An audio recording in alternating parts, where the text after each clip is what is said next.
Okay, Algebra, here are some examples on how to do the consecutive integer problems. So on this first one, this is one of the ones I did in class.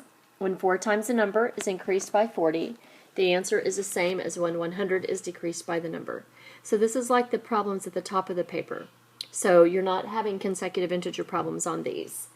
So 4 times a number means 4x. Is increased by means we're going to be adding it to 40.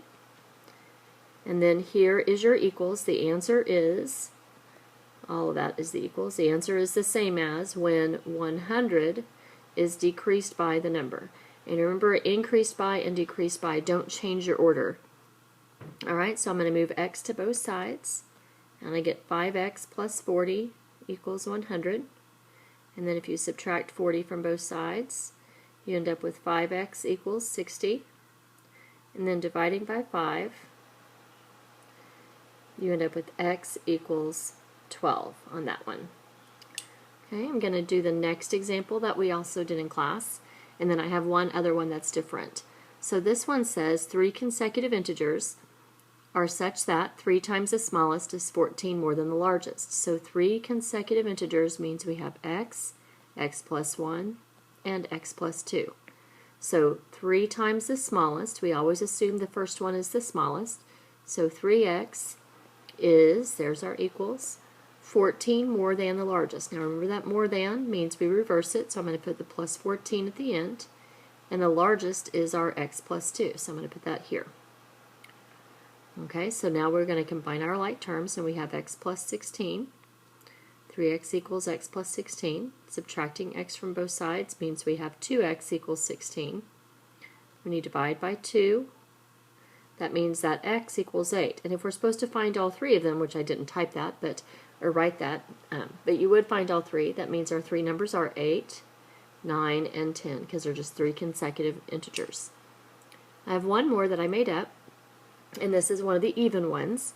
Remember, with even and odd, you do the same thing.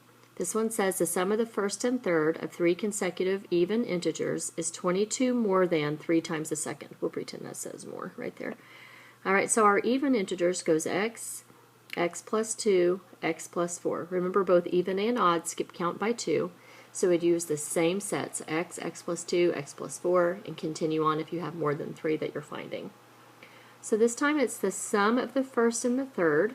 So my first one is x, my third one is x plus 4, is, it says I have 3 consecutive integers, is 22 more than, that means I'm going to put my plus 22 at the end, and then it says 3 times the second.